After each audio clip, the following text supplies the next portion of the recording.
नमस्कार मंडळी, स्वागत आहे आपल्या 7 पुस्तकांची या मराठी वाहिनीवर.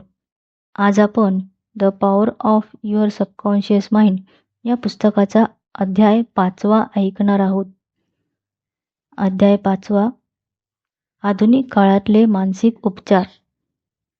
लेखक सांगतात, प्राचीन काळात मनावर आधारित उपचार जसे प्रभावी होते, तसेच आधुनिक काळातही ते तितकेच प्रभावी आहेत. फक्त त्यांची भाषा आणि पद्धत बदलली आहे. आज विज्ञानाने, मानसशास्त्राने आणि वैद्यकीय क्षेत्राने हे मान्य केले आहे की मन आणि विचारांचा शरीरावर खोल परिणाम होतो. आधुनिक उपचार पद्धतींचा पाया म्हणजे मनावर नियंत्रण. आज अनेक डॉक्टर, मानसशास्त्रज्ञ आणि उपचारक खालील तत्त्वांवर काम करतात. पॉझिटिव्ह थिंकिंग म्हणजे सकारात्मक विचार. सजेशन थेरपी म्हणजे सूचनाद्वारे उपचार. हिप्नोसिस. व्हिज्युअलायझेशन थेरपी म्हणजे कल्पनाचित्रण थेरपी. प्लेसबो इफेक्ट म्हणजे विश्वासामुळे उपचार होणे. रिलॅक्सेशन थेरपी म्हणजे शांत अवस्थेतील उपचार. ही सर्व पद्धती अवचेतन मन उत्तेजित करून उपचार घडवतात. आधुनिक विज्ञान सांगतं, आनंद, शरीरातील प्रतिकारशक्ती वाढते, तणाव, रोग वाढतात, भीती, हृदय व रक्तदाब बिघडतो, उत्साह, मेंदूतील सकारात्मक रसायन वाढतात. हे सर्व अवचेतन मनाच्या संकेतांवर अवलंबून आहेत.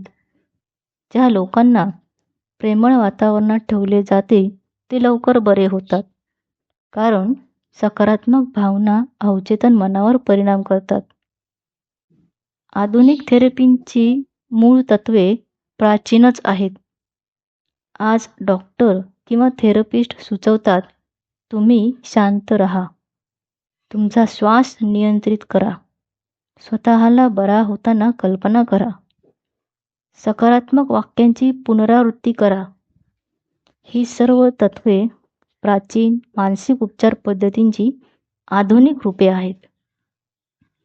या अध्यायाचा मुख्य संदेश असा की मानसिक उपचार फक्त धार्मिक किंवा प्राचीन पद्धत नाही, ते वैज्ञानिकदृष्ट्या मान्य झाले आहे. सूचनाशक्ती म्हणजे सजेशन आणि कल्पनाशक्ती अवचेतन मनावर खोल परिणाम करतात.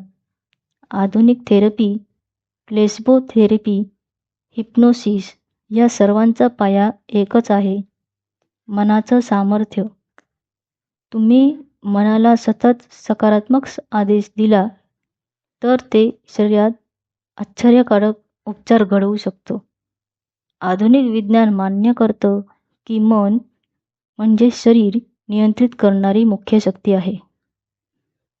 तर मंडळी, हा अध्याय कसा वाटला कमेंट्समध्ये नक्की सांगा. व्हिडिओला लाईक, शेअर करा.